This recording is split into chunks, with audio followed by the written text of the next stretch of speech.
نبی جناب محمد الرسول اللہ صلی اللہ علیہ وسلم فرماتے ہیں یوتا بجہنم یومئذ لہا 70,000 زمام، قیامت کے دن جہنم کھینچ کر کے لائی جائے گی، جہنم کھینچ کر کے لائی جائے گی۔ ہم جانوروں کو کھینچتے ہیں، جب بکری کو، گائے کو، بھینس کو، اونٹ کو، گدھے کو، تو اس کے گلے میں رسی ڈال دیتے ہیں، اس کے ناک میں نکیل ڈال دیتے ہیں۔ جہنم کیسے کھینچ کے لائی جائے گی؟ 70,000 زمام، اس جہنم کے اندر 70,000 لگامیں پڑی ہوں گی۔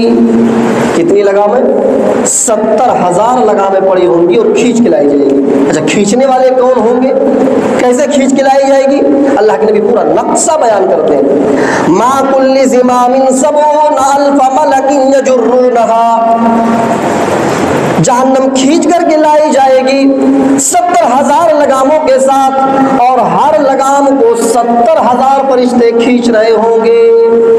آپ غور کریں، جہنم میں 70,000 لگامیں ہوں گی، اور 70,000 لگاموں کو، ایک لگام کو 70,000 فرشتے، دوسری لگام کو 70,000 فرشتے، اس طریقے سے 70,000 لگاموں کو پھر 70,000 فرشتے، ایک ایک لگاموں کو آپ کیلسی کریے، کیلکولیٹ کریے کتنے فرشتے ہو رہے ہیں۔ اور جبکہ ایک فرشتے کی طاقت معلوم ہے کتنی ہے؟ حضرت جبریل علیہ السلام، جو بڑے مشہور فرشتے، جو قرآن لے کر کے آتے تھے حسب ضرورت، ان کی طاقت کا اندازہ آپ یہاں سے لگائیے کہ قوم لوط کی بستی کو حضرت جبریل علیہ السلام اپنے ایک پر کی نوک پر اٹھا کر کے آسمان کے برابر لے گئے، اور قوم لوط کی بستی کو اٹھا کر کے آسمان کے برابر سے پٹک دیتے۔ ان کی ایک پر کی یہ طاقت ہے کہ بستی کو اکیلے ایک پر اٹھا کر کے آسمان کے برابر لے گئے اور وہاں سے پٹک دیتے ہیں، ایک پر۔ اور ان کے کتنے پر ہے معلوم ہے؟ بخاری شریف کی حدیث کے مطابق حضرت جبریل علیہ السلام کے 600 پر، 600 پر ہے، اور ایک پر کی یہ طاقت ہے کہ بستی کو، قوم لوط کی ایک بستی کو اٹھایا، آسمان کے برابر لے گیا اور پٹک دیا زمین پر۔ پھر سوچئے کہ 600 پروں کی کیا طاقت ہوگی، اور پھر اس طریقے سے ایک نکیر کو، ایک لگام کو 70,000 فرشتے، اور پھر 70,000 لگاموں کو پھر کتنے فرشتے کھینچ رہے ہوں گے، کھینچ کر کے لائی جائے گی۔ یوتا بجہنم یومئذ لہا 70,000 زمام، قیامت کے دن جہنم کھینچ کر کے لائی جائے گی، اس کے اندر 70,000 لگامیں پڑی ہوں گی۔ ما کل زمام 70,000 ملک یجرونہا، اور ہر لگام کو 70,000 فرشتے کھینچ رہے ہوں گے، بیچوں بیچ میں لائی جائے گی، بیچوں بیچ میں۔ اب جہنم سوال کرے گی اللہ تعالیٰ سے، اے اللہ، میرے اندر 3 لوگوں کو سب سے پہلے ڈال، تجھے جس کو ڈالنا ہوگا ڈالنا، لیکن جہنم 3 لوگوں کو خود مانگے گی کہ 3 قسم کے لوگوں کو پہلے میرے اندر ڈال۔ جہنم مانگے گی، کون بد نصیب ہوں گے جن کو جہنم مانگ رہی ہوگی؟ پہلی قسم کے لوگ وہ ہوں گے، اللہ کے نبی فرماتے عقوق الوالدین، جو والدین کو دنیا میں رلاتے ہوں گے، والدین کو ستانے والے، والدین کو مارنے والے، تکلیف دینے والے کو جہنم خود مانگے گی، اے اللہ، والدین کو رلانے والے کو سب سے پہلے میرے اندر داخل کر، سب سے پہلے ڈال۔ جہنم مانگے گی والدین کو ستانے والے کو۔ دوسرے قسم کے لوگوں کو جس کو مانگے گی جہنم، وہ کون لوگ ہوں گے؟ اللہ کے نبی فرماتے ہیں شیخ زان، زناکار بڈھا، زناکار بڈھا جو بڑھاپے میں زنا کرتا ہو، ایسے بڈھے کو جہنم مانگے گی، اے اللہ، اس بڈھے کو میرے اندر داخل کر دے۔ جوان آدمی جب زنا کرتا ہے تو سمجھ میں آتا ہے، جوانی میں بھی زنا کرنا گناہ ہے، اس کا عذاب ملے گا جہنم میں، لیکن اگر جوان آدمی زنا کرتا ہے تو ایک سمجھ میں آتا ہے کہ جوانی میں تھا، اپنے نفس کو کنٹرول نہیں کر سکا اور زنا کر لیا، لیکن ایک بوڑھا آدمی جو بڈھا ہو گیا ہو، جس کی شہوت ختم ہو گئی ہو، وہ بڈھیوں کو چھیڑتا ہو، وہ زنا کرتا ہو، ایسے بڈھوں کو جہنم مانگے گی، اے اللہ، ان بڈھوں کو جہنم کے اندر میرے اندر سب سے پہلے ڈال۔ زنا کار بڈھا، ایک حدیث میں ہے جو اعلانیہ زنا کرتے ہوں گے، کھلا روڈ پر جو اعلانیہ زنا کرتے ہوں گے، ان کو